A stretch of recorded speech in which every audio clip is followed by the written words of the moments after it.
Okay, the first couple of problems of this introduction are just review of what we've already learned. It says the introduction to last section stated that groupie member Amy asked for $10 per lap and started the walkathon with $40 in donations. Groupie member Denny was getting $20 per lap and did not get any donations. So we're just supposed to rewrite those equations that we wrote for each groupie that represented the amount of money earned. Well, Amy, we decided her amount was $10 per lap plus the $40 in donations. Then we wrote for Denny that his amount was $20 per lap with no donations. So with that in mind, question 2 says, how much did each group member make after 3 laps? Well, that goes way back to one of the first chapters where we know if the lap we're looking for is 3, we're going to substitute that 3 in for L. So Amy had $10 after the 3rd lap, adding the $40 in for donations, she had $70. Denny had $20 per lap, so looking at 3rd lap, we know that he had $60. So if you remember, that was substitution. If we knew the quantity for L, we substituted that value in for L.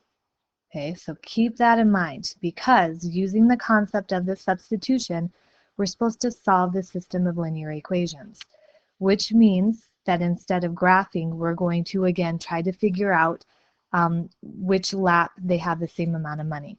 So solve that system of equations. What that's saying is which lap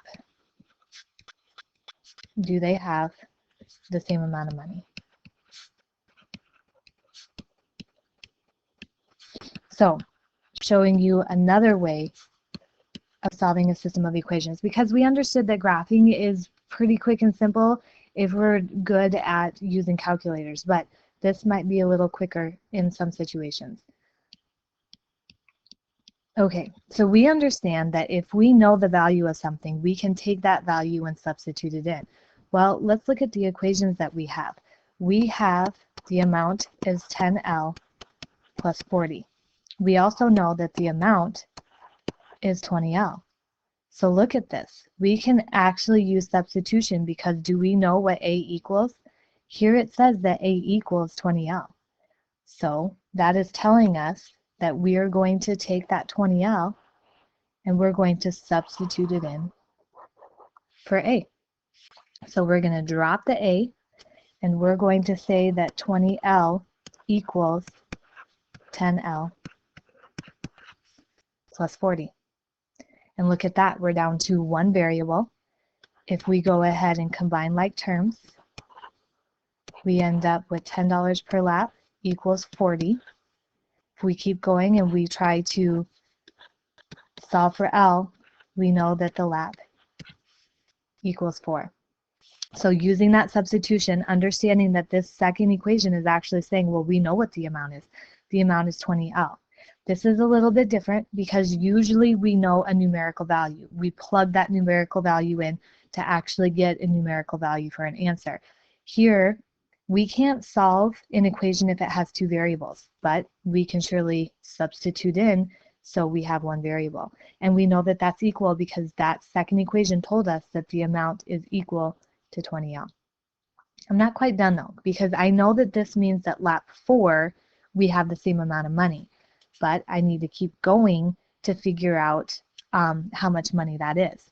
So substitution again, that now I know that L equals 4. I'm going to take this value and I'm going to plug it in to either equation because I know that L equals the same on both. So I'm going to plug it into the same one, maybe just to keep it consistent. So I know that the amount is $10 for that lap of 4. I'm going to maybe put that in orange so I understand where that's coming from. And then I have to add on that $40. So on lap 4 together, they have $80, which we had found out earlier. So amount equals 80 at lap 4. Okay, what we just found was the point for 80. And this means after lap 4, both of them have $80. So, found the same answer, but using a different concept, using substitution, substituting in a term for a variable. So we can get rid of a variable and only have one, solve that guy. Once we have them, substitute that answer in for that variable in order to find the numerical value for the second variable, which is called substitution. Still solving a system of linear equations, but using a different concept. With that in mind, go ahead and get out your notes and vocab for this section. Okay, objective of this section is to solve a system of linear equations, but this time by using substitution. It says that you can use a system of equations to find when the movie earnings are the same. They use that as an example, or again, when the price of their donations are the same. One method of finding an exact solution of a system of equations is called substitution. Their steps are pretty straightforward. Step 1, when necessary, solve at least one equation for one variable. Both of them were solved for the amount. Sometimes that's not true. If it's written in standard form, you're going to have to get one of those variables by itself. Step 2, substitute that resulting expression from step 1 into the other equation to replace that variable. Because again, our goal is to get down to just one variable, because we can solve equations with one variable. Step 3, once we have that value, we're going to substitute it in to the other equation, to either equation it says, and solve for the other variable. Then we write the solution as an ordered pair. So we're going to go through those steps on example 1. Again, use substitution to solve the system of equations. Visualizing what we did last chapter, we are looking at these two linear equations and figuring out what point they have in common. So they said, when necessary, solve at least one equation for one variable. Well, this one is. We know what y equals. So we don't have to do step 1. But step 2, now we're going to substitute that result into the other equation. So we know y equals 2x plus 1. We are going to take that and we are going to substitute it in for the y of the second equation. So second equation already has a 3x. Now instead of putting y in there, we're going to drop that positive 2x and positive 1 into the equation, and we're going to set it equal to negative 9. Okay, because they told us what y equals, so we got him out of the equation, dropped in what they said. Now we're down to one variable. Let's go ahead and solve this. Combining like terms, since these are on the same side of the equation, that turns into 5x plus 1 equals negative 9. Going further, subtracting that over, we end up with 5x equals negative 10. Dividing by 5, we find out that x equals a negative 2. So halfway there, we got step 2 down because we have solved for one variable. Now we know that x equals negative 2. We're going to go ahead and plug that in. Notice it says into either equation. If you want to keep it consistent, go ahead and plug it into the equation that you have been using with substitution.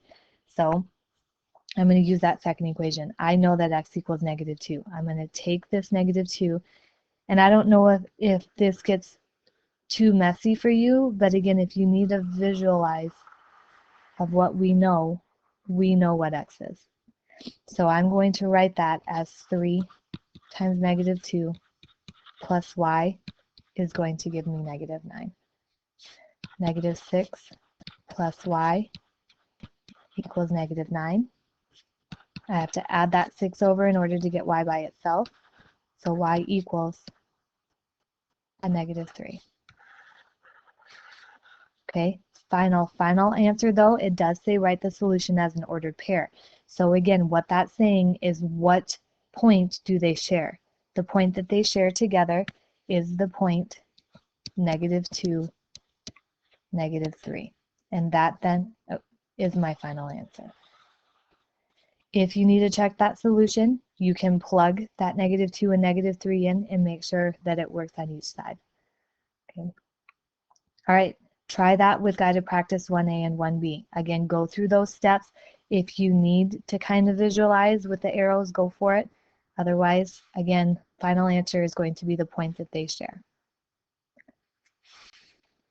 Okay, these two are a little bit different because when I see that y equals 4x minus 6, I know I'm plugging that value in for y. But look at this, I have to take 3 times that value. So when I plug that in, I put big parentheses around it. So I understand that I have to actually distribute that 3 to both of them. Once I distributed, I combined like terms. I solved all the way down to understanding and knowing that x equals 1. Only halfway done because I know that they share the x value of 1, but what y value do they share? So I took that 1, I plugged it back in for the value of x, and I solved for y. Those of you that plugged that value into the second equation, you still got the answer of y equals -2. So again, remember that either equation you can plug it into. I boxed these two because that way I understand that I'm halfway done here. This is my other half. Final answer though is what is the point they share? They share the point 1, -2. Same thing happened over here. Again, we know that y equals 3x plus 10. Notice that this was solved for the second equation. Does that matter? No. That just means that I'm going to take that value of 3x plus 10 and I'm going to plug it in for the value of y of the first equation. Still understanding that there's a 5 out there. So that means I have to take the quantity of y and multiply it by 5. So I have to distribute that 5 through. Combine like terms, knowing that there's the equal sign, so I'm actually doing the exact operation here that I'm adding that 2 and the 15 together. Simplifying that down, x equals -3. Substituting that back into either equation, honestly, best equation to solve for is the one that's already set equal to y, so you don't have to go and move things around. I just did that because I didn't want to make it look quite so ugly, but end up with y equals 1. Okay, substitute, solve, substitute, solve is how you use substitution. Moving on, if a variable is not isolated in one of the equations in a system, you'll have to solve that equation for a variable first. Then you can use substitution. So this is where we have to go back up to step 1 that they said. It doesn't say which one, but let's be smart. Let's look at this first equation, realizing that it's not solved for one of the variables. Neither is the second one. But look at this. In order to solve for a variable up here, all I would have to do is subtract a 2y over. Down here, I would have to like add a 4y and divide by 3. I don't really want to do that. I want to do the least amount of work possible.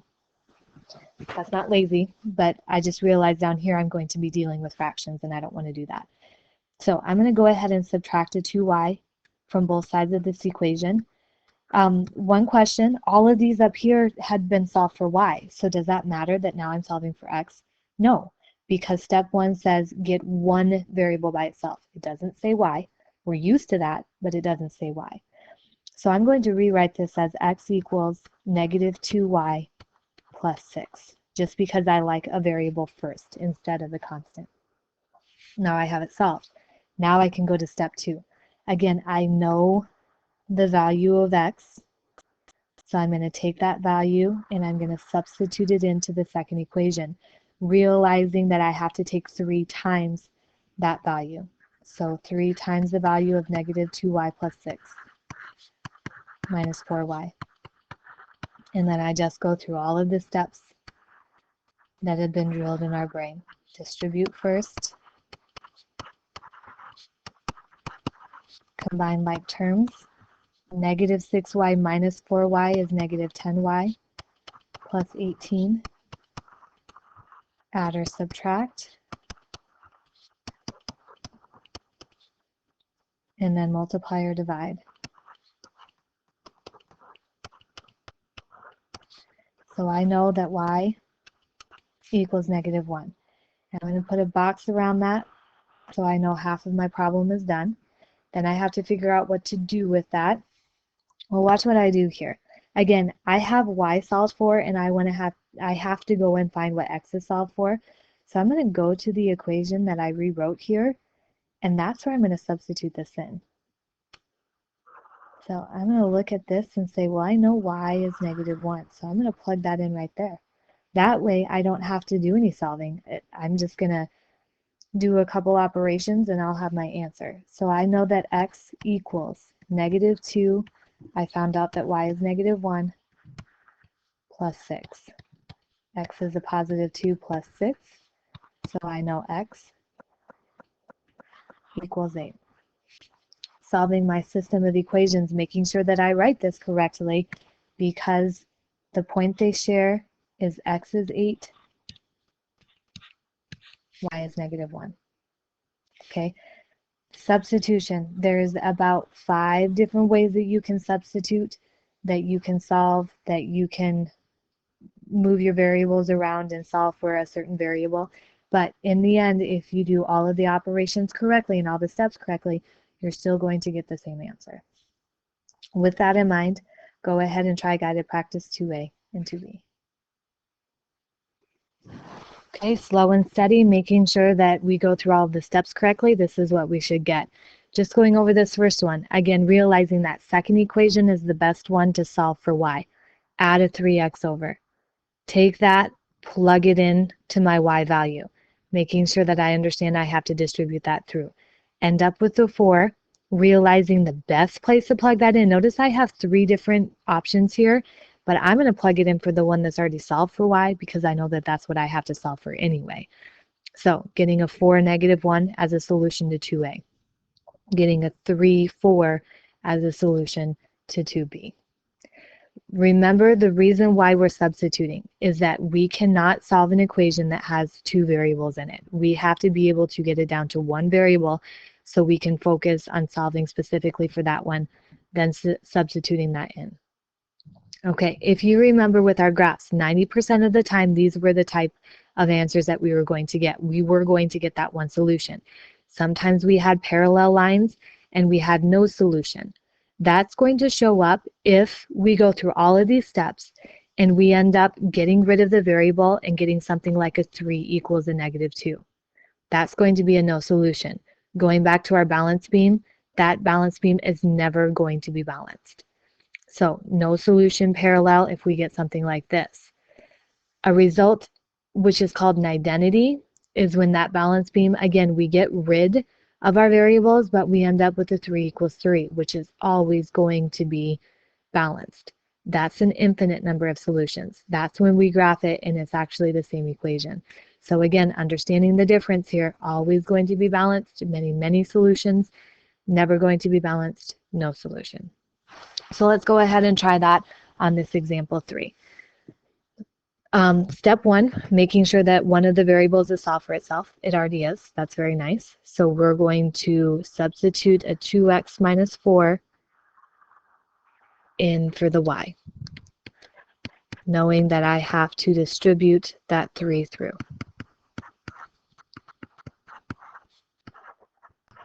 So that's step 1. -6x plus the 6x minus the 12 equals a -12. Well, combining like terms, look what happens. My -6x plus 6x cancels. I'm left with a -12 equals a -12. Let's make sure we understand what that means.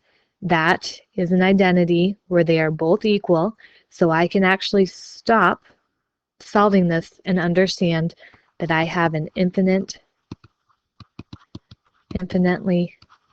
many solutions. So graphically, what does that mean? That means that if I graphed both of those graphs would lie on top of each other. Sometimes we say IMS if you're really lazy. But infinitely many solutions. Please do not call that all real numbers. That's what we did when we solved just for a linear equation. This is different. This is a solution of the system of equations. We have many solutions. Not just one value, but solutions. So many points.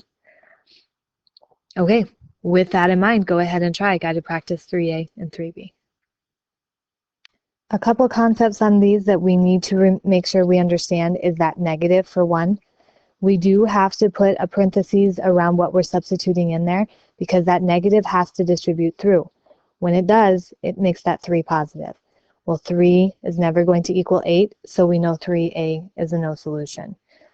3b was kind of a tricky one because, again, we wanted to solve for one variable and there's something stuck to every single one of those variables. So not going to be a fun process. But I went ahead and just focused on that first one, added a 3y over, had to divide by a 4. So I was dealing with some kind of ugly fractions here. But notice that when I distributed that in, when I substituted that in for the x, and then did some distributing, they actually disappeared. So it was all okay, just a couple steps with those fractions. Got down to a -2 equals -2, understanding there's going to be many, many solutions. Not all real numbers, but solutions, so points that they share together. Okay, we looked at a real world problem with this when we looked at our laps versus our amounts. Now we're going to look at one that's a little bit more in depth. It says the store sold a total of 125 car stereo systems and speakers in 1 week. The stereo system sold for $104.95 and the speaker sold for $18.95. The sales from these two items totaled $6,926.75. So question, how many of each item were sold? Well, let's go ahead and look at this. It looks like there's C over here. They're dealing with the stereo system. And the T is dealing with speakers. Not quite sure why they use those, but let's go for it. All right, so let's look at this. The stereo systems and the speakers together were 125 total. So there is an equation right there. Stereos and speakers were 125. So we're going to say C plus T is $125. That's sometimes the hardest equation to put together for students because they understand this one. They understand the sales of the stereos plus the sales of the speakers equal this, but they're not quite sure where that other equation comes from. A lot of times it's just a single variable, add them together. How many did we sell? We sold 125. So with this in mind, let's go ahead and put together that second equation. $495 per stereo plus $18.95 per speaker. Don't know why I did that. Gave us a grand total $6,926.75. Okay, some weird looking crazy equations, but I think we can do it because step one says we have to get a variable solve for itself. Well, we don't up here. So let's go ahead and subtract a t over from each side. So we have c equals a -t plus a 125. Okay, now we can go ahead and substitute that value of c in right there. And that way we are just down to the variable of t. So 104.95 times a -t plus 125 plus 18.95t is going to give us our 6,926.75. Please make sure we get all of our numbers correct on this so we don't go through all of this work and have the wrong answer. I'm going to distribute this 104.95 through. And we get 104.95 multiplied by 125. 13,11,8. 13,118.75 plus 18.95 gives us 6,926.75. Okay, combining like terms, we have -104.95, and we're adding that to 18.95. Looks like we've got a -86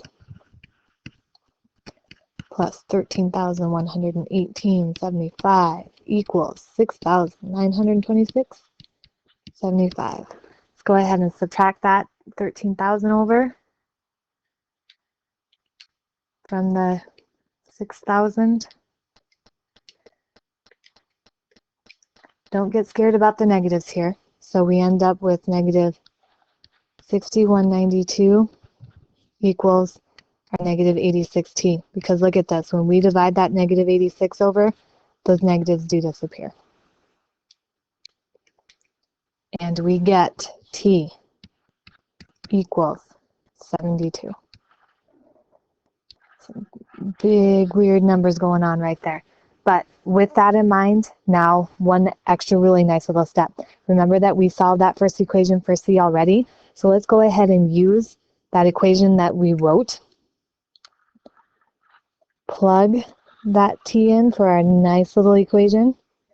And we know that C equals negative 72 plus 125. Because we know that we sold 72 stereos. How many speakers? Well, that would be 53. So C equals 53. So in all of that, did we solve how many of each item were sold? Yep, we can go ahead and say that they sold C deals with stereos, so they sold 53 stereos, and T deals with speakers, 72 speakers. So pretty in-depth in there.